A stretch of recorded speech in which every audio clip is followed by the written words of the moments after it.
¿Qué debemos hacer cuando nos pregunten acerca de religión, imágenes, tradiciones, etcétera? Bueno, miren, así como la mujer samaritana, las personas van a levantar barreras cuando se den cuenta que les queremos hablar de Dios. La mujer levantó 4 barreras para evitar a Jesús. La primera fue una barrera racial, al preguntarle que cómo es posible que él, siendo judío, le hablara a ella que era samaritana, porque judíos y samaritanos no se trataban entre sí. Jesús no contestó a su pregunta y en su vez de darle un discurso histórico, religioso, o de contradecirla o corregirla, le ofreció agua viva. La segunda fue una barrera cultural, al cuestionarle que cómo le pedía él a ella de beber, que era mujer, porque era inapropiado culturalmente que un hombre se dirigiera a una mujer. Pues generalmente se dirigían al marido, o al hermano, o a un pariente, o vecino, varón, para hablar con cualquier mujer del pueblo.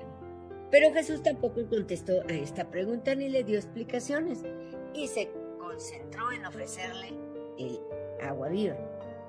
Y la tercera barrera fue una barrera religiosa, cuando ella le preguntó que si acaso él era mayor que Jacob, que les había dado este pozo del cual bebieron él, sus hijos y sus ganados. Jesús tampoco respondió esa pregunta, ni la corrigió, le explicó que él era el mayor de todos porque era Dios encarnado. En vez de eso, volvió a ofrecerle el agua viva, satisfacer su necesidad. La cuarta barrera que la mujer levantó fue la barrera moral, porque cuando Jesús vio que ella se interesó por el mensaje que le compartía y ella le pidió que le diese el agua viva, entonces la confrontó con su pecado, con su realidad, al pedirle que fuera y llamara a su marido y regresara. Jesús sabía que ella no tenía marido, que había tenido ya 5 maridos y 4 o 5 divorcios, y que vivía en fornicación con un hombre. Pero Jesús le pidió eso para ayudarle a ella a ver su miseria y condición espiritual. Ella contestó que no tenía marido, lo que implicaba que estaba disponible y no tenía compromisos y, por ende, insinuándole a Jesús si había algo en lo que la mujer era experta, era en seducir hombres. En esos tiempos, el que un hombre se casara con una mujer divorciada significaba que perdía su herencia y cualquier posición privilegiada que pudiera tener o llegar a tener en la comunidad. Sin embargo, 4 hombres habían renunciado a todo por casarse con ella, y este último estaba arriesgando su vida, porque quienes fornicaban y adulteraban por lo general eran apedreados por todo el pueblo.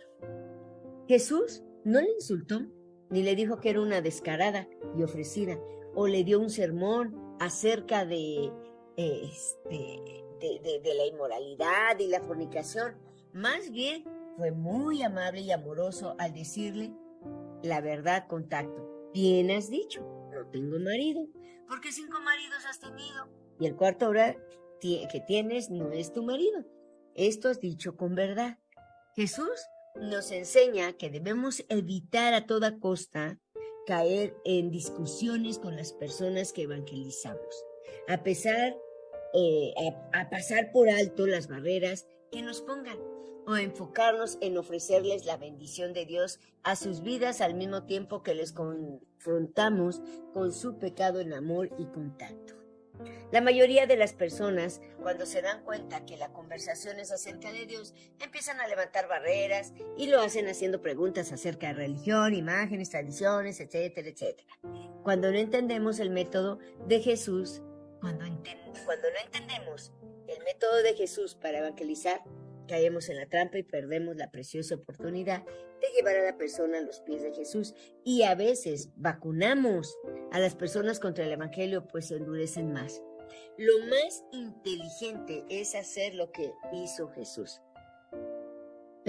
Evitar a toda costa hablar y discutir acerca de cualquier cosa que no sea del evangelio. Por ejemplo, si la persona nos pregunta, ¿y usted cree en la Virgen de Guadalupe?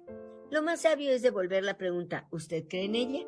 Escuchar su respuesta con atención, incluso pedirle que nos cuente más acerca de por qué cree en la Virgen, eso desviará su atención y podremos continuar con el mensaje de Jesús. Por lo general, la mayoría olvida lo que preguntó cuando la pregunta se la devuelven, pero algunos insisten en que les contestemos. En este caso, le podemos decir con amabilidad que en realidad no sabemos bien acerca de este tema, que no estamos lo suficientemente bien informados, que ese es un asunto personal de cada uno y que apreciamos la información que nos ha dado y que respetamos totalmente lo que cree.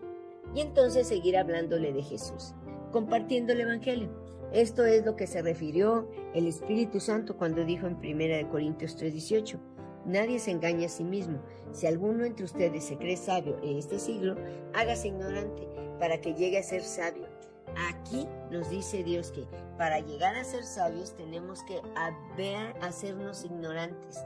La Escritura asegura en Proverbios 11:30 que el que gana almas es sabio. Entonces, para ganar almas necesitamos ser sabios, y para ser sabios tenemos que hacernos ignorantes. Cuando Pablo visitó Atenas y vio la multitud de ídolos, estatuas e imágenes de idolatría de los griegos, no los atacó ni los regañó, como hacen muchos faltos de sabiduría. Más bien les dijo en Hechos 17, 22, 23, entonces Pablo, puesto en pie en medio del Areópago, dijo, varones atenienses, en todo observo que sois muy religiosos, porque pasando y mirando vuestros santuarios, hallé también un altar en el cual estaba una inscripción al Dios no conocido. Aunque vosotros adoráis, pues sin conocerle, es a quien que yo os anuncio. Pablo buscó un punto de conexión entre toda la idolatría de ellos y partió de allí para hablarles de Jesús. Jesús hizo lo mismo al buscar un punto de conexión en las palabras de la mujer cuando le dijo que no tenía marido. Era verdad, pero con engaño, con intenciones ocultas, en vez de Jesús ofenderla o atacarla, le dijo que había dicho bien, que no tenía marido, y después le señaló su pecado al decirle, porque 5 maridos has tenido y el que ahora tienes no es tu marido. Y después de poner el dedo en la llaga, la felicitó por lo poco de verdad que había dicho. Esto has dicho con verdad. Si la persona insiste en la idolatría o sus tradiciones, podemos entonces buscar un punto de conexión o algo de verdad en su conversación y partir de allí para hablar de Jesús, y para eso necesitamos sabiduría.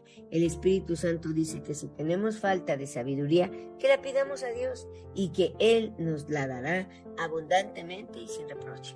Por ejemplo, si insiste, podemos decirle algo como: le felicito por tener tan fuertes convicciones acerca de la Virgen y por creer tan devotamente en ella, y le animo a seguir el ejemplo de ella, como dice en el Evangelio de Lucas, que ella recibió a Jesús y le dijo al ángel que ella era una sierva del Señor y que se hiciera con ella conforme a la palabra de Dios, y partiendo de allí seguir compartiéndole de Jesús para llevarlo a tomar una decisión para recibir a Cristo.